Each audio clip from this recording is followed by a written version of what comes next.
And how do you feel about the subsidy removal? How do I feel about the subsidy removal? Good and bad. It's been coming a long time, a long ass time. Since when Jonathan said he was going to remove it, and we fought against it.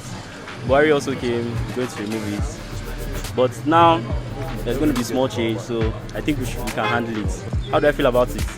It sucks, but well, it is what it is. So one of the biggest matters on ground in Nigeria is the issue of the fuel subsidy removal. So I'm going to try to explain what is going on. Let's get into definitions. First, let's use Google. Fuel subsidy definition.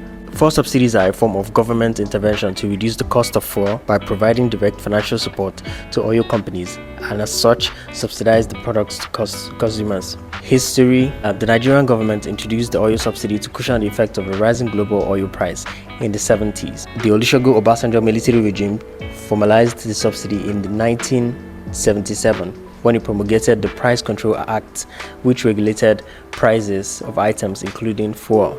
The idea is this: the price of oil changes. It goes up and down depending on what the oil price is on the international market. Nigeria produces oil, but it doesn't refine the oil.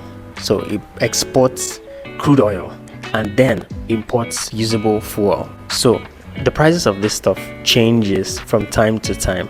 And then the government decides we're going to set a pump price, and that pump price is going to be stable so that people don't feel the rising and the falling effect of the oil price on the international market. So we'll set the price, and whatever the difference is, we will pay. Over time, the price has changed. Sometimes it has gone up, and of course it has gone significantly up. After a while, the government started to realize that people were actually duping the government.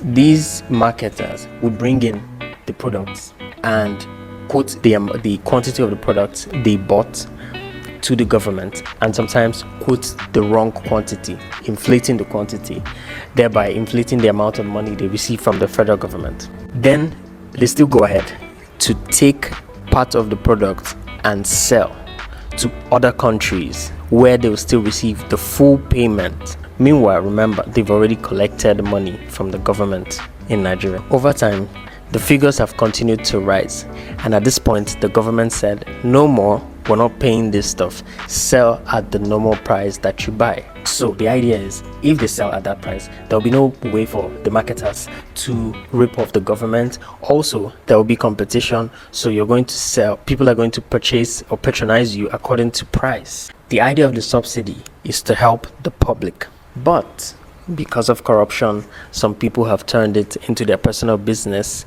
and they've made extra profit where they're not supposed to. So is it right to remove the fuel subsidy completely? Let us know in the comment section.